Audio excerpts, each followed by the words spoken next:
പീതാംബരം കരവിരാജിതശംഖചക്രകൗമോദഗീ സരസിജം കരുണാസമുദ്രം രാധാസഹായമതിസുന്ദരമന്ദഹാസം വാതാലയേശമനിശം ഹൃദി ഭാവയാമി.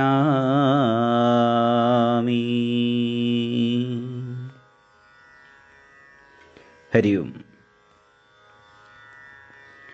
ശ്രീമദ് ഭാഗവത കഥാവിചാരത്തിൽ ചതുർത്ഥ സ്കന്ധമാണ് ഇനി നമുക്ക് കേൾക്കാനുള്ളത്. തൃതീയ സ്കന്ധം ഇന്നലെ കഴിഞ്ഞു. ചതുർത്ഥ സ്കന്ധം ദക്ഷയാഗം തുടങ്ങിയ കഥകൾ വരുന്നതാണെന്ന് നമുക്കറിയാം.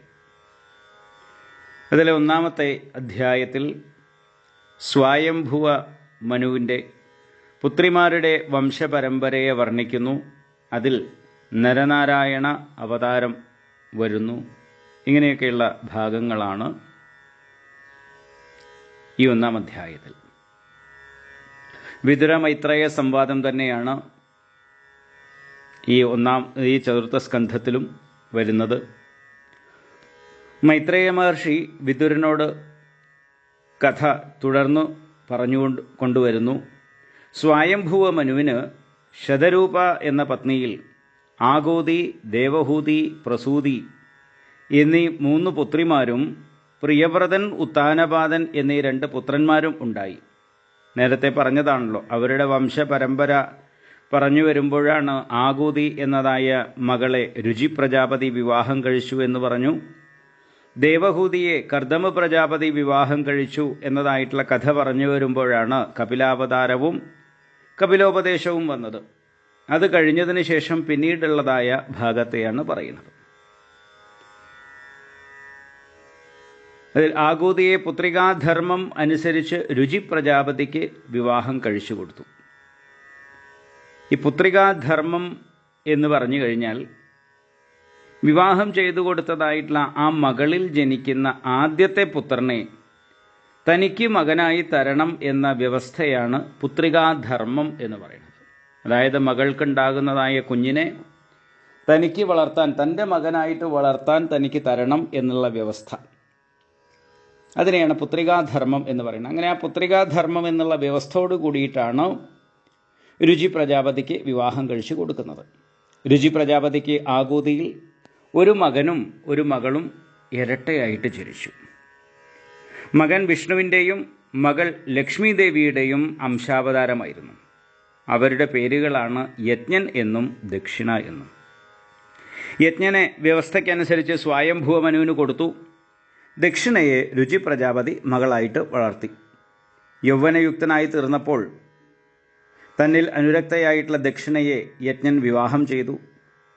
യജ്ഞനും ദക്ഷിണയ്ക്കും 12 പുത്രന്മാരാണ് ഉണ്ടായത്.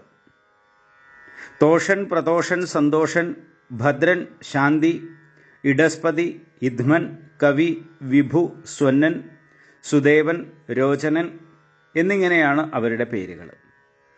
സ്വയംഭുവ മന്വന്തരത്തിലെ ദേവന്മാരായി തീർന്നു ഈ 12 പേരും. യജ്ഞൻ തന്നെ ആ മന്വന്തരത്തിലെ ഇന്ദ്രനായും തീർന്നു. പ്രിയവ്രതനും ഉത്താനപാദനും മനുവിൻ്റെ പുത്രന്മാരായിരുന്നു. അവരുടെ പുത്രപൗത്ര പരമ്പരയിലൂടെ മനുവംശം അഭിവൃദ്ധി പ്രാപിച്ചു. ദേവഹൂതിയെ കർദമ പ്രജാപതിക്ക് വിവാഹം ചെയ്തു കൊടുത്തു എന്ന് ആദ്യം തന്നെ പറഞ്ഞുവല്ലോ. ബ്രഹ്മദേവന്റെ പുത്രനായിട്ടുള്ള ദക്ഷനാണ് പിന്നീട് പ്രസൂതിയെ വിവാഹം കഴിച്ചത്, 3ാം കുട്ടിയെ. പ്രസൂതിയിലൂടെ പ്രജാസൃഷ്ടി വളർന്ന് 3 ലോകങ്ങളിലും വ്യാപിച്ചു. ദേവഹൂതിക്ക് 9 പെൺകുട്ടികളും 10ാമതായിട്ട് കപിലനും ജനിച്ച കഥ നാം കേട്ടു. ഈ പെൺകുട്ടികളെ 9 മഹർഷിമാർക്കാണ് വിവാഹം ചെയ്തു കൊടുത്തത്. അവരുടെ സന്തതി പരമ്പരയെക്കുറിച്ച് പറയാം. കർദമ പ്രജാപതിയുടെ മകളായ കലയാണ് മരീചി മഹർഷിയുടെ പത്നി. അവർക്ക് കശ്യപൻ എന്ന മകനും പൂർണിമ എന്ന പുത്രിയും ഉണ്ടായി. പൂർണിമ വിരജനെയും വിശ്വകനെയും ദേവകുല്യ എന്ന കന്യകയെയും പ്രസവിച്ചു. 3 മക്കളാണ് ഉണ്ടായത്: പൂർണിമ, വിരജൻ, വിശ്വകൻ. ഈ ദേവകുല്യയാണ് പിൽക്കാലത്ത് വിഷ്ണു ഭഗവാന്റെ പാദതീർത്ഥമാകുന്ന ഗംഗയായി തീർന്നത്. അത്രി മഹർഷിയുടെ പത്നി അനസൂയയായിരുന്നു. അവർക്ക് ബ്രഹ്മ, വിഷ്ണു, മഹേശ്വരന്മാരുടെ അംശഭൂതരായിട്ട് സോമൻ അല്ലെങ്കിൽ ചന്ദ്രൻ, ദത്താത്രേയൻ, ദുർവാസാവ് എന്നീ 3 മക്കളുണ്ടായി. സൃഷ്ടിസ്ഥിതി സംഹാരകർത്താക്കളായ ത്രിമൂർത്തികൾ അത്രിയുടെ പുത്രന്മാരായി ജനിക്കാൻ എന്താ കാരണം എന്ന വിതുരന്റെ ചോദ്യത്തിന് മൈത്രേയ മഹർഷി മറുപടി പറയാൻ തുടങ്ങി. പ്രജാസൃഷ്ടി ചെയ്യാൻ വേണ്ടി ബ്രഹ്മദേവൻ പ്രേരിപ്പിച്ചതനുസരിച്ച് അത്രി മഹർഷി അനസൂയാദേവിയോടും ഒന്നിച്ച് ഋക്ഷം എന്ന പർവ്വതത്തിൽ ചെന്ന് തീവ്രമായിട്ടുള്ള തപസ് അനുഷ്ഠിച്ചു. നിർവിന്ധ്യ നദിയുടെ തീരത്താണ് അത്രി മഹർഷി തപസ് ചെയ്തത്. പ്രാണായാമം കൊണ്ട് മനസ്സിനെ അടക്കി അദ്ദേഹം 100 സംവത്സരക്കാലം തപസ് ചെയ്തു. ജഗദീശ്വരനായ ഭഗവാൻ അവിടത്തോട് തുല്യനായൊരു പുത്രനെ തന്ന് അനുഗ്രഹിക്കണം എന്ന് പ്രാർത്ഥിച്ചുകൊണ്ടായിരുന്നു അത്രി മഹർഷിയുടെ തപസ്. അദ്ദേഹത്തിൻ്റെ തപസ്സിൻ്റെ ആ തീവ്രത കൊണ്ടും ശുദ്ധത കൊണ്ടും 3 ലോകങ്ങളും തപിക്കാൻ തുടങ്ങി. അതുകൊണ്ട് തന്നെ ബ്രഹ്മ, വിഷ്ണു, മഹേശ്വരന്മാർ 3 പേരും അത്രി മഹർഷിയുടെ മുമ്പിൽ പ്രത്യക്ഷരായി. അത്രി സന്തോഷത്തോടെ 3 ദേവശ്രേഷ്ഠന്മാരെയും കണ്ടു. ബ്രഹ്മാവ് അരയന്നത്തിൻ്റെ മുകളിലും, ശിവൻ തൻ്റെ നന്ദിയുടെ പുറത്തും, വിഷ്ണു ഭഗവാൻ ഗരുഡൻ്റെ പുറത്തും ഇരുന്നു കൊണ്ടാണ് അത്രി മഹർഷിക്ക് ദർശനം നൽകി അനുഗ്രഹിച്ചത്. അത്രി മഹർഷി ത്രിമൂർത്തികളെ നമസ്കരിച്ചു, തൊഴുതു, സ്തുതിച്ചു. ലോകത്തിൻ്റെ സൃഷ്ടിസ്ഥിതി സംഹാരാദികളെ ചെയ്യുന്നത് ഈ 3 പേരുമാണ്. അപ്പോൾ ലോകത്തിൻ്റെ സൃഷ്ടിസ്ഥിതി സംഹാരങ്ങൾക്കായി മായയുടെ 3 ഗുണങ്ങളിലൂടെ 3 സ്വരൂപം സ്വീകരിച്ച ബ്രഹ്മാവിഷ്ണു മഹേശ്വരന്മാരായ നിങ്ങളെ ഞാൻ നമസ്കരിക്കുന്നു. വിശ്വോദ്ഭവസ്ഥിതിലയേഷു വിഭജ്യമാനേർ മായാഗുണൈരനുയുഗം വിഗൃഹീതദേഹാഃ തേ ബ്രഹ്മവിഷ്ണുഗിരിശ പ്രണതോസ്മ്യഹം വാ തേഭ്യക്ക ഏവ ഭവതാം ഇഹോ ബഹൂത. എൻ്റെ മുമ്പിൽ ആവിർഭവിച്ചതായിട്ടുള്ള നിങ്ങളെ 3 പേരെയും ഞാനിതാ നമസ്കരിക്കുന്നു. പക്ഷേ ഞാൻ ഒരു ദേവനെ ഉദ്ദേശിച്ചിട്ടാണല്ലോ തപസ് ചെയ്തത്. അത് നിങ്ങളിൽ ആരാണ്? ഏറ്റവും ശ്രേഷ്ഠനായിട്ടുള്ള ആ ഭഗവാൻ അതുപോലെ യോഗ്യനായിട്ടുള്ളൊരു പുത്രനെ തന്ന് തനിക്ക് അനുഗ്രഹിക്കണം എന്ന് വിചാരിച്ച് ആ ഒരു ദേവനെ ഉദ്ദേശിച്ചിട്ടാണല്ലോ ഞാൻ തപസ് ചെയ്തത്. നിങ്ങളിൽ 3 പേരും ഇവിടെ വരികയും ചെയ്തു. ഞാൻ പ്രാർത്ഥിച്ചത് വാസ്തവത്തിൽ നിങ്ങളിൽ ആരെയാണ്? 3 പേരും എനിക്ക് ദർശനം തന്നതിൽ വളരെയധികം സന്തോഷമുണ്ട്. കാരണം സാധാരണക്കാർക്ക് മനസ്സുകൊണ്ട് പോലും ചിന്തിക്കാൻ കഴിയാത്ത ദൂരത്തിൽ വിളങ്ങിക്കൊണ്ടിരിക്കുന്നവരാണല്ലോ നിങ്ങൾ 3 പേരും. എനിക്ക് 3 പേരുടെയും ദർശനം സാധിച്ചതിൽ അതിയായ വിസ്മയമുണ്ട്. അത്രി മഹർഷിയുടെ ചോദ്യത്തിന് ത്രിമൂർത്തികൾ പുഞ്ചിരിയോടുകൂടി മറുപടി പറഞ്ഞു. അങ്ങയുടെ സങ്കല്പമനുസരിച്ചാണ് ഞങ്ങൾ 3 പേരും പ്രത്യക്ഷമായി വന്നത്. ജഗദീശ്വരനെയാണല്ലോ അങ്ങ് തപസ്സിലൂടെ ആരാധിച്ചത്. ഞങ്ങൾ 3 പേരും കൂടിച്ചേർന്നാലേ ജഗദീശ്വരത്വം പൂർണ്ണമായി തീരൂ. അതിനാൽ ഞങ്ങൾ ഓരോരുത്തരുടെയും അംശഭൂതരായി അങ്ങയ്ക്ക് ഓരോ പുത്രന്മാരുണ്ടാവും. ഇവർ അങ്ങയുടെ കീർത്തിയെ ലോകത്തിൽ വ്യാപിപ്പിക്കും. ഇങ്ങനെ വരം കൊടുത്ത് ത്രിമൂർത്തികൾ അന്തർധാനം ചെയ്തു. ബ്രഹ്മദേവൻ്റെ അംശമായി ചന്ദ്രനും, വിഷ്ണുവിൻ്റെ അംശമായിട്ട് ദത്താത്രേയനും, ശിവൻ്റെ അംശമായി ദുർവാസാവും അത്രിയുടെയും അനസൂയാദേവിയുടെയും പുത്രന്മാരായിട്ട് ജനിച്ചു. അംഗിരസ മഹർഷിയുടെ പത്നിയായ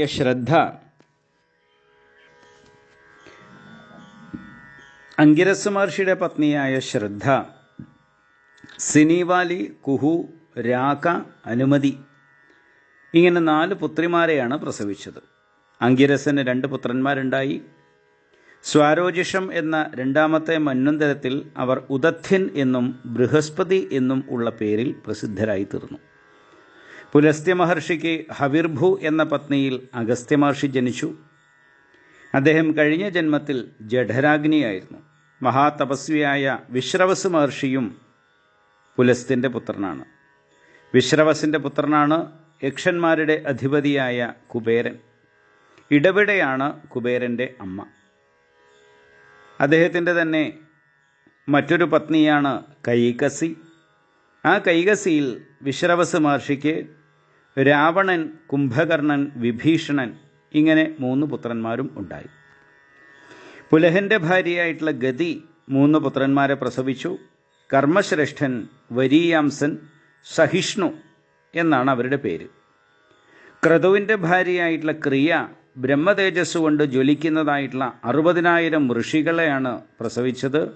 അവരാണ് പ്രസിദ്ധന്മാരായിട്ടുള്ള ബാലഖില്യന്മാർ എന്ന അതിതപസ്വികളായിട്ടുള്ള ഋഷിമാർ. വസിഷ്ഠ മഹർഷിക്ക് ഊർജ എന്ന പത്നിയിൽ ചിത്രകേതു, സുരോജിസ്, വിരജൻ, മിത്രൻ, ഉൽബണൻ, വസുഭൃദ്യാനൻ, ദ്യുമാൻ എന്നിങ്ങനെ സപ്തർഷികളുണ്ടായി, 7 പേര്. വസിഷ്ഠന് മറ്റൊരു പത്നിയിൽ ശക്തി മുതലായിട്ടുള്ള പുത്രന്മാരും ജനിച്ചു. അഥർവാവിൻ്റെ പത്നിയാണ് ചിത്തി. ചിത്തിയുടെ പുത്രനാണ് വ്രതനിഷ്ഠയോടുകൂടിയവനായ ദധീജി. ഭൃഗുമഹർഷിക്ക് ഖ്യാതി എന്ന പത്നിയിൽ ധാതാവ്, വിധാതാവ് എന്നിങ്ങനെ 2 പുത്രന്മാരും ശ്രീദേവി എന്ന പുത്രിയും ഉണ്ടായി. ശ്രീദേവി വിഷ്ണു ഭഗവാനെ സർവാത്മന ആശ്രയിച്ചവളാണ്. മഹാമേരു, ആയതി, നിയതി എന്നീ പുത്രിമാരെ ധാതാവിനും വിധാതാവിനും വിവാഹം ചെയ്തു കൊടുത്തു.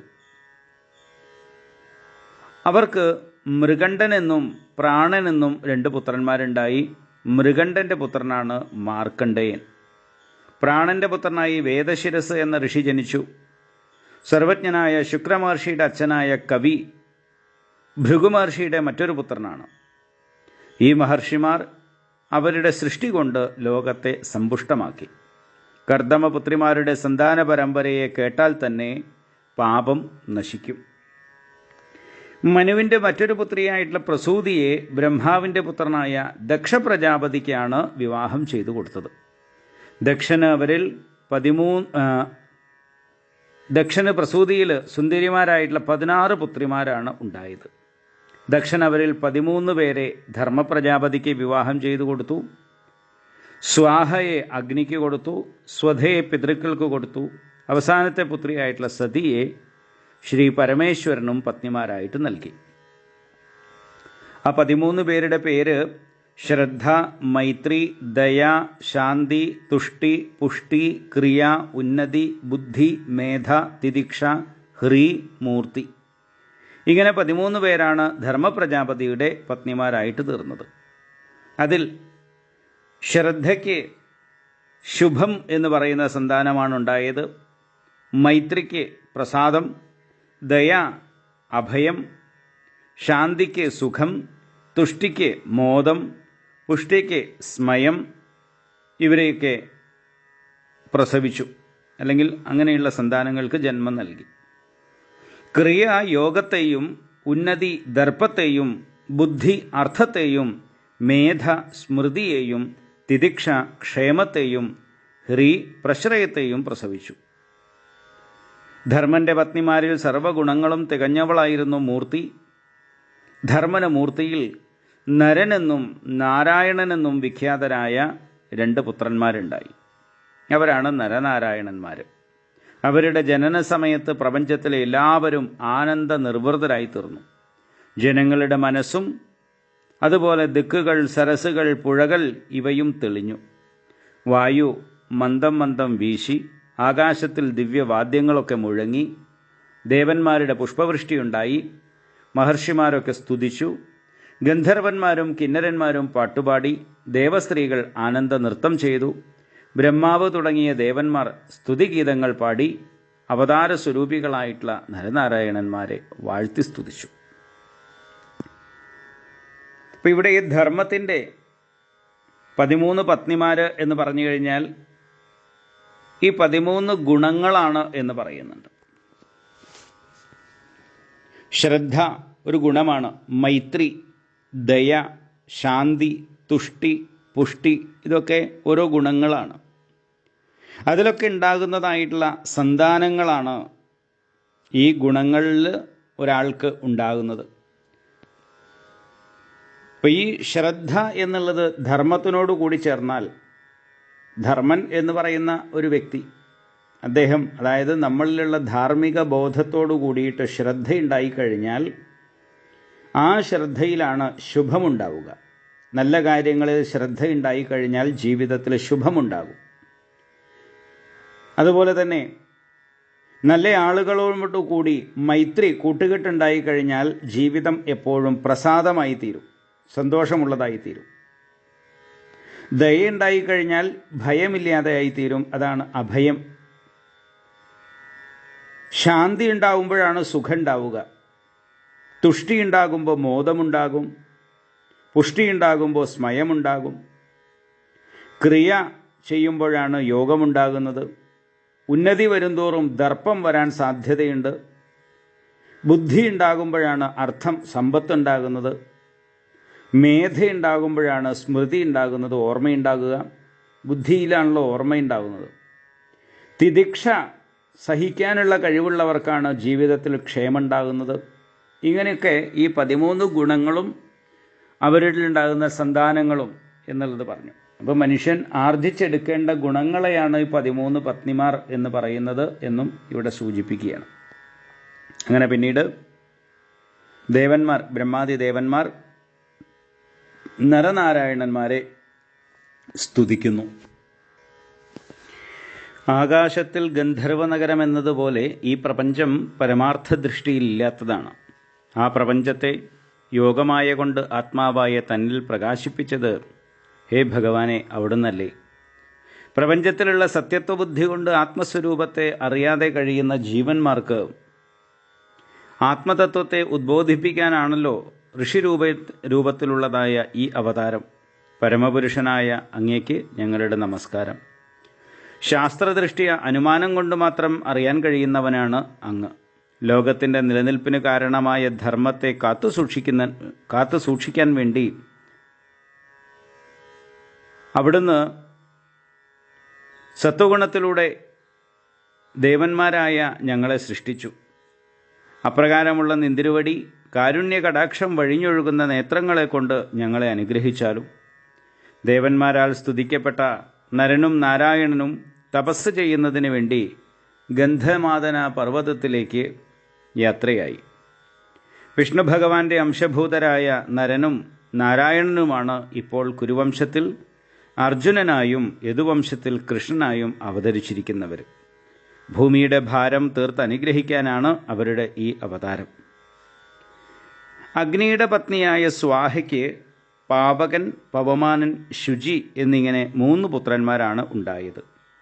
അവരിൽ നിന്ന് 45 അഗ്നിദേവതകൾ ജനിച്ചു.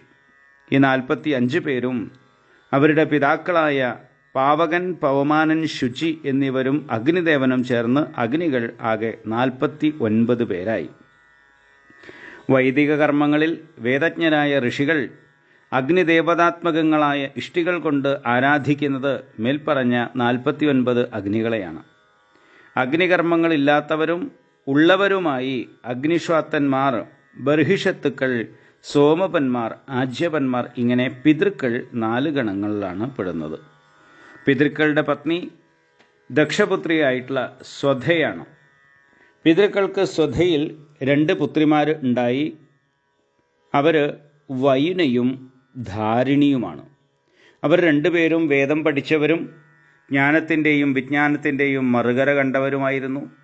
ദക്ഷൻ്റെ അവസാനത്തെ മകളായ സതിയാണ് പരമശിവൻ്റെ പത്നിയായത്.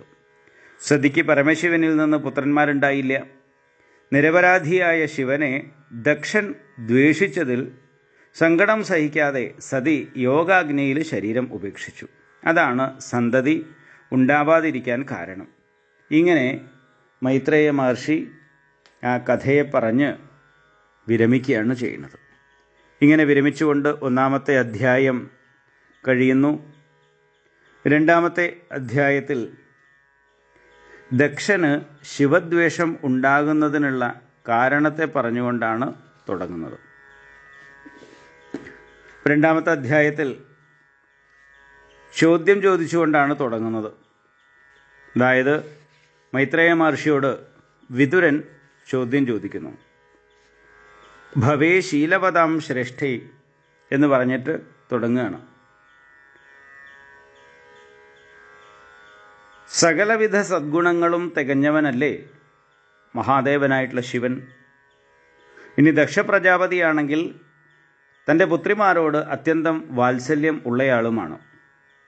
അദ്ദേഹം സ്വന്തം മകളെ അവഗണിച്ചുകൊണ്ട് എന്താണ് ശിവനെ ദ്വേഷിക്കാനുണ്ടായ കാരണം? കാരണം തൻ്റെ മകളുടെ ഭർത്താവാണല്ലോ ശിവൻ. സകല ചരാചരങ്ങളുടെയും ഗുരുവായി, ആരിലും വൈരമില്ലാത്തവനായി, ശാന്തസ്വരൂപനായ ശ്രീ പരമേശ്വരനെ ആർക്കാണ് ദ്വേഷിക്കാൻ തോന്നുക? അച്ഛൻ നിരപരാധിയായ ശിവനെ ദ്വേഷിച്ചതുകൊണ്ടല്ലേ സതീദേവി ഉപേക്ഷിക്കാൻ പ്രയാസമുള്ളതായ ജീവനെ ഉപേക്ഷിച്ചത്? ദക്ഷൻ ശിവനെ ദ്വേഷിക്കാനുണ്ടായ കാരണം തനിക്ക് കേട്ടാൽ കൊള്ളാം എന്ന് വിതുരൻ മൈത്രേയ മഹർഷിയോട് അപേക്ഷിച്ചു. അദ്ദേഹം അതിന് മറുപടി പറയാൻ തുടങ്ങി. ഒരിക്കൽ പ്രജാപതികളൊക്കെ കൂടി 1000 സംവത്സരം കാലം നീണ്ടു നിൽക്കുന്നതായ ഒരു യാഗം ആരംഭിച്ചു. അതിൽ പങ്കെടുക്കുന്നതിന് വേണ്ടി ദേവന്മാരും ഋഷിമാരും സിദ്ധന്മാരും സാധ്യന്മാരും ഗന്ധർവന്മാരും കിന്നരന്മാരും കിംപുരുഷന്മാരും എല്ലാം വന്നു ചേർന്നു. അവസാനമായിട്ടാണ് ദക്ഷൻ യാഗശാലയിലേക്ക് വന്നത്. ദക്ഷൻ പ്രജാപതിയാണ്. സൂര്യനെപ്പോലെ തേജസ്വിയായ ആ ദക്ഷ പ്രജാപതിയെ കണ്ടപ്പോൾ ബ്രഹ്മാവും ശിവനും ഒഴികെ മറ്റെല്ലാവരും എഴുന്നേറ്റ് തൊഴുത് ബഹുമാനിച്ചു. ബ്രഹ്മാവ് ദക്ഷൻ്റെ അച്ഛനായതുകൊണ്ടും ശിവൻ സർവേശ്വരനായതുകൊണ്ടും എഴുന്നേറ്റില്ല. ദക്ഷൻ അച്ഛനായ ബ്രഹ്മാവിനെ നമസ്കരിച്ചു. അദ്ദേഹത്തിൻ്റെ നിർദ്ദേശമനുസരിച്ച് തനിക്ക് ഇരിക്കുന്നതിനുള്ള ഇരിപ്പിടത്തിൽ ഇരുന്നു. ശിവൻ തന്നെ കണ്ടിട്ട് എഴുന്നേറ്റില്ല എന്ന് മനസ്സിലായതോടെ ദക്ഷൻ വല്ലാതെ കോപിച്ചു. അദ്ദേഹം ദഹിപ്പിക്കത്തക്ക വിധത്തിൽ ശിവനെ നോക്കിക്കൊണ്ട് അത് സദസ്യരോടായിട്ട് പറഞ്ഞു, ഈ സഭാവാസികളായ ബ്രഹ്മർഷിമാരും ദേവന്മാരും അഗ്നിദേവതകളുമൊക്കെ ഞാൻ പറയുന്നത് കേൾക്കണം. സജ്ജനങ്ങളുടെ ആചാരത്തെ പറ്റിയാണ് ഞാൻ പറയാൻ പോകുന്നത്. അത് അജ്ഞാനം കൊണ്ടോ മത്സരം കൊണ്ടോ അല്ല. ഈ ശിവൻ ലോകപാലന്മാരുടെ കീർത്തിയെ നശിപ്പിക്കുന്നവനാണ്, ലജ്ജയില്ലാത്തവനാണ്, സദാചാരത്തെ ദുഷിപ്പിക്കുന്നവനാണ്.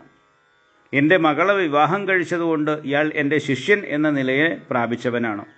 എന്നിട്ടും കണ്ടില്ലേ, എന്നെ കണ്ടിട്ട് ഒന്ന് എഴുന്നേൽക്കുകയോ ഔപചാരികമായിട്ടാണെങ്കിലും നമസ്കാരം എന്നൊരു വാക്ക് പറഞ്ഞ് മര്യാദ കാണിക്കാൻ ഒരുങ്ങുക പോലുമോ ചെയ്യുന്നില്ലല്ലോ. ഇയാൾ ഗൃഹസ്ഥന്മാർ അവശ്യം ആചരിക്കേണ്ടതായ യാതൊരു സൽക്കർമ്മവും ചെയ്യാത്തവനാണ്, ശുദ്ധിയില്ലാത്തവനാണ്, അഹങ്കാരിയാണ്, ധർമ്മമാകുന്ന അതിർത്തിയെ ലംഘിച്ചവനാണ്. ഇങ്ങനെ ഒരു വിധത്തിലും അർഹതയില്ലാത്ത ഇയാൾക്ക് ഞാൻ എൻ്റെ മകളെ കൊടുത്തുപോയല്ലോ. തമോ ഗുണപ്രധാനിയായ ശൂദ്രന് വേദം ഉപദേശിച്ചതുപോലെ അവിവേകമായി പോയി എൻ്റെ ആ പ്രവൃത്തി. അതായത് തൻ്റെ മകളെ ശിവന് വിവാഹം ചെയ്തു കൊടുത്തത്.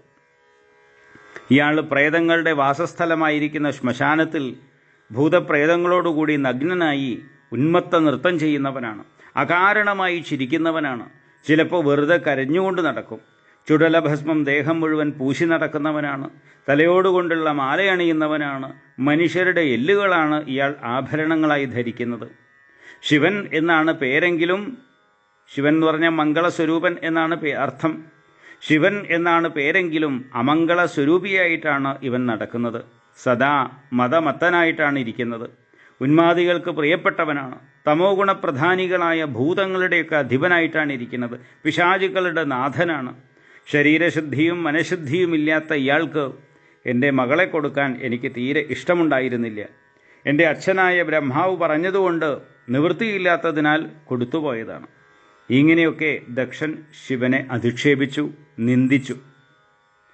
വാസ്തവത്തിൽ ഇവിടെ മഹാദേവനെ ഈ ഭൂതങ്ങളുടെ നാഥനാണ്, സർപ്പങ്ങളെയൊക്കെ ആഭരണമായിട്ട് ധരിക്കുന്നതൊക്കെ പറയുന്നത് വാസ്തവത്തിൽ എല്ലാറ്റിനെയും ഉൾക്കൊള്ളുന്നവനാണ് ശിവൻ എന്നുള്ളത് കൊണ്ടാണ്. മറ്റുള്ളവർക്കൊക്കെ ഭയം ജനിപ്പിക്കുന്നതായ ഭൂതപ്രേതങ്ങളെയും എല്ലാവരും തിരസ്കരിക്കുന്നതായിട്ടുള്ള അമംഗളസ്വരൂപികളായിട്ടുള്ള ഭൂതഗണങ്ങളെയും ഒക്കെ എല്ലാവർക്കും ആശ്രയം നൽകുന്നവനാണ് ശിവൻ. മഹാദേവൻ ആരെയും ഉപേക്ഷിക്കില്ല. അതാണ് മഹാദേവനെ ശരണം പ്രാപിച്ചു കഴിഞ്ഞാൽ ഒരാളെയും, എത്ര വലിയ ദോഷമുള്ള ആളാണെങ്കിലും ഭഗവാൻ സർവാത്മന സ്വീകരിക്കുമെന്നാണ്. അതുകൊണ്ടാണ് എല്ലാറ്റിനെയും, മറ്റുള്ളവരൊക്കെ കണ്ടാൽ ഓടിച്ചിട്ട് തല്ലിക്കൊല്ലുന്നതാണ് സർപ്പങ്ങൾ. ആ സർപ്പങ്ങൾക്ക് പോലും ആശ്രയമായിട്ടാണ് ഭഗവാൻ ഇരിക്കുന്നത്. അത്രയും ദയാലുവാണ് മഹാദേവൻ. ആ മഹാദേവനെയാണ് ദക്ഷൻ ഇങ്ങനെയൊക്കെ അധിക്ഷേപിക്കുന്നത്, അപമാനിക്കുന്നത്. ഇതൊക്കെ കേട്ടിട്ടും ശിവനൊന്നും മിണ്ടിയില്ല. ഇത്രയൊക്കെ അധിക്ഷേപിച്ചിട്ടും തൃപ്തി വരാതെ ദക്ഷൻ ശിവനെ ശപിക്കാൻ വേണ്ടി ജലം കയ്യിലെടുത്തു. സദസ്യരായിട്ടുള്ള ആളുകളൊക്കെ അരുത് അരുത് എന്ന് പറഞ്ഞ് വിലക്കുന്നുണ്ട്. എന്നാൽ അതിനെ വകവയ്ക്കാതെ അഹങ്കാരിയായ ദക്ഷൻ ശിവനെ ശപിക്കുക തന്നെ ചെയ്തു. ദേവന്മാരിൽ നികൃഷ്ടനായ ഈ ശിവന് ഭാവിയിൽ ഇന്ദ്രൻ, ഉപേന്ദ്രൻ എന്നീ ദേവന്മാരോടൊപ്പം യാഗത്തിൽ ഹവിർഭാഗം ഇല്ലാതെ പോകട്ടെ എന്നിങ്ങനെ ശിവനെ ശപിച്ച ശേഷം ദക്ഷൻ കോപിച്ച് യാഗശാലയിൽ നിന്ന് പുറത്തിറങ്ങി തൻ്റെ ഗൃഹത്തിലേക്ക് യാത്രയായി. ദക്ഷൻ്റെ ധിക്കാരത്തോടുകൂടിയ പോക്ക് യാഗശാലയ്ക്ക് പുറത്തു നിന്നിരുന്ന ശിവപാർഷദനായ നന്ദികേശ്വരൻ കണ്ടു. ശിവനെ അധിക്ഷേപിച്ചതും നിന്ദിച്ചതും കേട്ട നന്ദികേശ്വരൻ ദക്ഷന് അതിഭയങ്കരമായിട്ടുള്ളൊരു ശാപം കൊടുത്തു. വെറും ശരീരാഭിമാനത്താൽ അന്ധനായി നിരപരാധിയായി ശിവനെ ദ്വേഷിക്കുന്ന ദക്ഷൻ പരമാർത്ഥ ജ്ഞാനത്താൽ വിമുഖനായി തീരട്ടെ, ജ്ഞാനത്തിൽ നിന്ന് വിമുഖനായി തീരട്ടെ. വേദത്തിലെ അർത്ഥവാദ വാക്യങ്ങളിൽ മയങ്ങി വിവേകം നഷ്ടപ്പെട്ടവനായി ശാരീര സുഖങ്ങൾക്ക് വേണ്ടിയിട്ട് കർമ്മമാർഗത്തിൽ ചുറ്റിത്തിരിയുന്നവനായി തീരട്ടെ. താനല്ലാത്ത ശരീരത്തെ ആത്മാവായി തെറ്റിദ്ധരിച്ച് ആത്മവിസ്മൃതിയിൽ മുഴുകി വെറും മൃഗതുല്യനും സ്ത്രീലമ്പടനുമായി തീരട്ടെ. അധികം താമസിയാതെ ദക്ഷൻ ആടിൻ്റെ തലയോടുകൂടിയവനായി തീരട്ടെ. അവിദ്യയെ വർദ്ധിപ്പിക്കുന്ന കർമ്മമാണ് ലക്ഷ്യപ്രാപ്തിക്ക് അനുഷ്ഠിക്കേണ്ടത് എന്ന് വിശ്വസിച്ചിരിക്കുന്ന ഈ ദക്ഷൻ മൂഢനാണ്. ഇവൻ്റെ അനുകൂലികളും സംസാരത്തിൽ ചുറ്റിത്തിരിഞ്ഞ് കഷ്ടപ്പെടട്ടെ. കർമ്മത്തിൻ്റെ മേന്മയെ പുകഴ്ത്തുന്ന അർത്ഥവാദപരങ്ങളായ വേദവാക്യങ്ങൾ കേട്ട് പ്രലോഭിതരായി ശിവദ്വേഷികളായ ഇവർ സമൂഹത്തെ പ്രാപിക്കട്ടെ.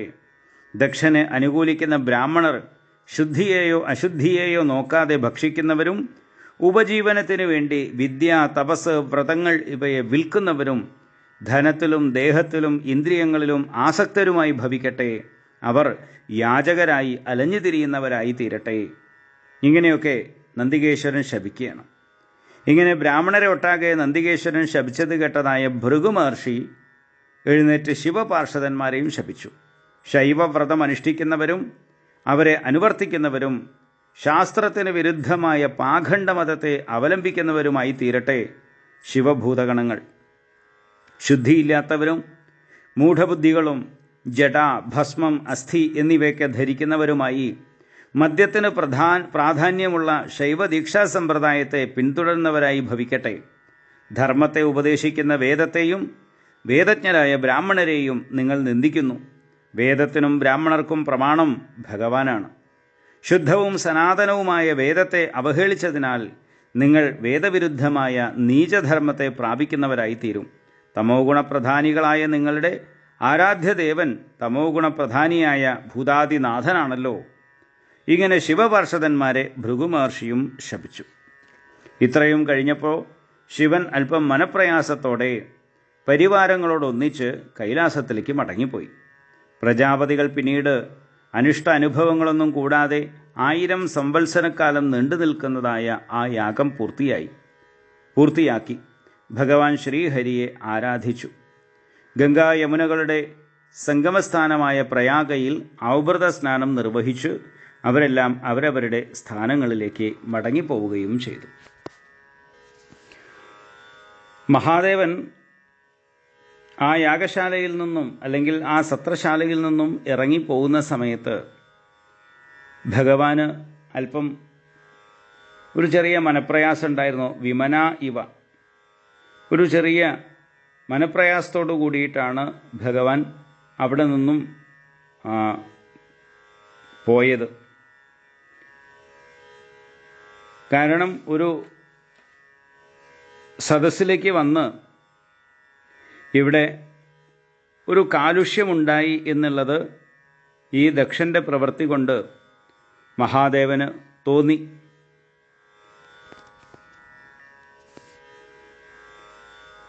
അങ്ങനെ പിന്നീട് അവർ ആ യജ്ഞമൊക്കെ പൂർത്തിയായി. 1000 കൊല്ലം നീണ്ടു നിൽക്കുന്നതായ ആ യജ്ഞം പൂർത്തിയാക്കി. അപ്പോൾ ഇവിടെ അഹങ്കാരം സർവനാശത്തിനും കാരണമായി തീരും എന്നുള്ളതായ ഒരു കാര്യത്തെ നമുക്ക് ഈ ദക്ഷയാഗം കഥയിലൂടെ ബോധിപ്പിക്കുകയാണ്. ദക്ഷൻ വലിയ സമർത്ഥനാണ്, കഴിവുള്ളവനാണ്, പ്രജാപതികളിൽ ശ്രേഷ്ഠനായി തീർന്ന ആളാണ്.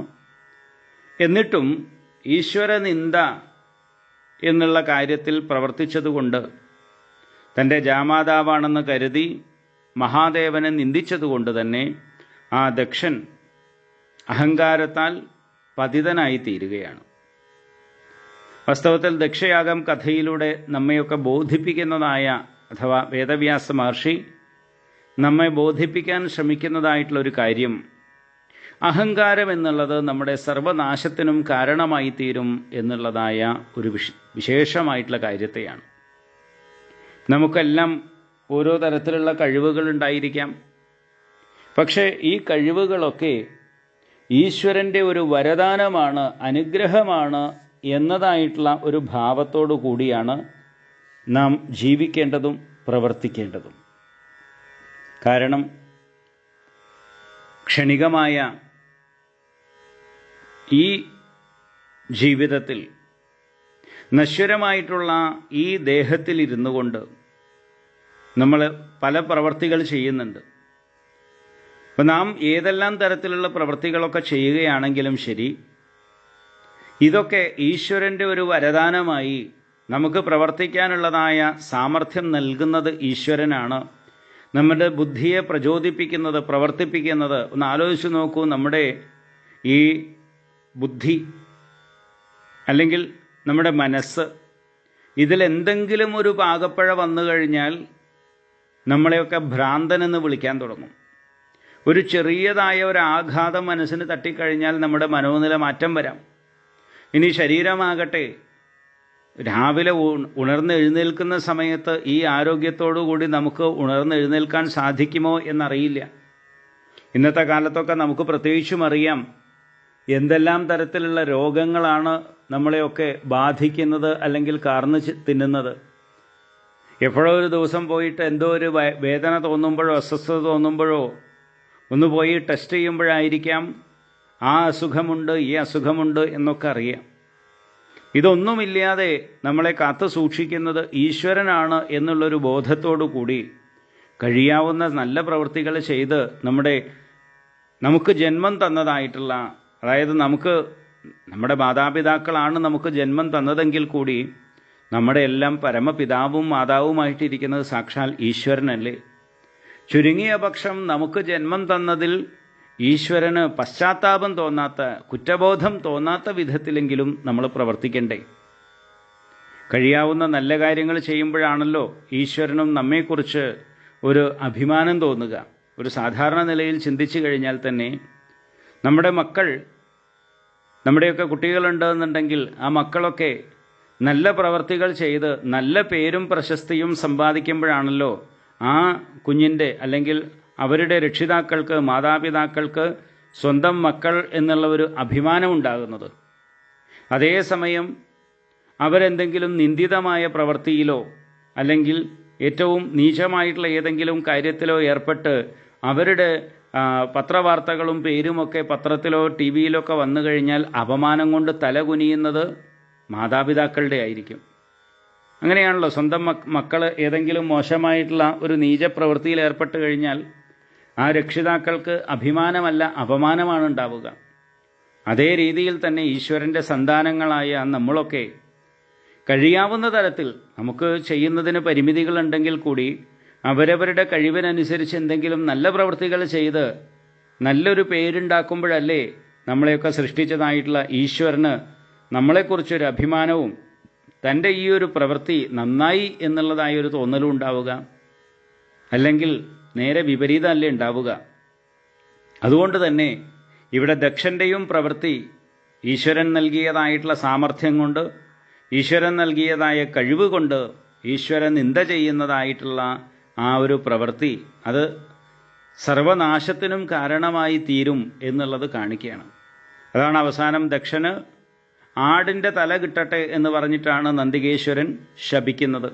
ആടിൻ്റെ തല എന്ന് പറഞ്ഞു കഴിഞ്ഞാൽ ചിന്തിക്കാനുള്ളതായ ബുദ്ധിയോടുകൂടിയതായ മനുഷ്യൻ മൃഗത്തിൻ്റെ തലത്തിലേക്ക് അധപ്പതിക്കുന്നതിനെയാണ് സൂചിപ്പിക്കുന്നത്. മൃഗത്തിൻ്റെ തലത്തിലേക്ക് അധപ്പതിക്കുക എന്ന് പറഞ്ഞു കഴിഞ്ഞാൽ ആഹാര, നിദ്ര, ഭയ, മൈഥുനം എന്നിങ്ങനെയുള്ളതായ ഉണ്ണുക, ഉറങ്ങുക എന്നുള്ള തലത്തിലേക്ക് മാത്രം അധപ്പതിച്ച് എന്ത് നിന്ദ്യ നീച കർമ്മങ്ങൾ ചെയ്യാനും മടിയില്ലാതെ ആയിത്തീരുന്നത്. അങ്ങനെ ആയിക്കഴിഞ്ഞാലുള്ള കുഴപ്പം എന്താണ്? അതിൻ്റേതായിട്ടുള്ള ചെയ്യുന്ന ദുഷ്പ്രവർത്തികളുടെയൊക്കെ ഫലം അവനവൻ തന്നെ അനുഭവിക്കേണ്ടി വരും. ആ തരത്തിൽ വിവേകബുദ്ധി നഷ്ടപ്പെട്ടു പോകും ഈ അഹങ്കാരം കൊണ്ട്. അതുകൊണ്ട് എപ്പോഴും നമ്മൾ ഏത് നിലയിലാണെങ്കിലും ഈശ്വര വിധേയരായിട്ട് ഈശ്വരഭക്തിയോടുകൂടി ജീവിക്കുക. ഈ ഈശ്വരഭക്തിയും ഈശ്വര വിവേകവും എന്നുള്ളത് നമ്മുടെ ഒരു ന്യൂനതയായിട്ടല്ല പറയുന്നത്, മറിച്ച് നമ്മളെ ഉയർത്താൻ വേണ്ടിയിട്ടാണ്. വിദ്യാ വിനയേന ശോഭതേ, അറിവ് ശോഭിക്കുന്നുണ്ടെങ്കിൽ അത് വിനയം കൊണ്ടാണ്. ഈ വിനയം നമ്മളിൽ ഉണ്ടാകുമ്പോഴാണ് എല്ലാവരുടെയും അനുഗ്രഹത്തിന് നാം പാത്രീഭൂതരാകുന്നത്. മറ്റുള്ളവരുടെ നല്ലയാളാണ്, നന്നായി തീരട്ടെ എന്നുള്ള അനുഗ്രഹ വാക്കുകൾ എപ്പോഴും നമ്മുടെ ജീവന് ഒരു ഗുണമായി തീരും, നമ്മുടെ മാർഗത്തിൽ ഒരു അനുഗ്രഹമായി തീരും. അപ്പം അതുകൊണ്ട് ഓരോരുത്തരും അഹങ്കരിക്കുകയല്ല വേണ്ടത്, മറിച്ച് കൂടുതൽ കൂടുതൽ നമ്മൾ നല്ല പ്രവർത്തികൾ ചെയ്യാൻ വേണ്ടിയാണ് പരിശ്രമിക്കേണ്ടത്. നമുക്ക് ഓരോ പദവികൾ ജീവിതത്തിൽ വരുംതോറും നമ്മുടെ ഉത്തരവാദിത്വം കൂടുന്നു എന്നുള്ള തോന്നലാണ് ഉണ്ടാവേണ്ടത് എന്നൊക്കെ വ്യത്യസ്തങ്ങളായിട്ടുള്ള സന്ദേശങ്ങളെ നമുക്ക് ദക്ഷയാഗം കഥയിലൂടെ നൽകുകയാണ് ചെയ്യുന്നത്. അങ്ങനെ ഇവിടെ ദക്ഷനെ നിന്ദിച്ചുകൊണ്ട്, അവിടുന്ന് മഹാദേവനെ നിന്ദിച്ചുകൊണ്ട് അപമാനിച്ച് ശപിച്ചുകൊണ്ട് ദക്ഷൻ അവിടുന്ന് യാത്രയായി. മഹാദേവനും കൈലാസത്തിലേക്ക് യാത്രയായി. അങ്ങനെ ആ വിദ്വേഷം കുറച്ചുകൂടി കൂടിക്കൊണ്ടിരിക്കുന്ന സമയത്ത് വീണ്ടും ദക്ഷൻ ഒരു യാഗം ചെയ്യാൻ തീരുമാനിച്ചു. ആ യാഗത്തിൻ്റെ സന്ദർഭവും യാഗം ചെയ്യാനുള്ള കാരണവും മറ്റു ഭാഗങ്ങളുമൊക്കെയാണ് പറയാൻ പോകുന്നത്. അത് നമുക്ക് അടുത്ത ക്ലാസ്സിൽ വീണ്ടും കേൾക്കാം. ഹരി ഓം.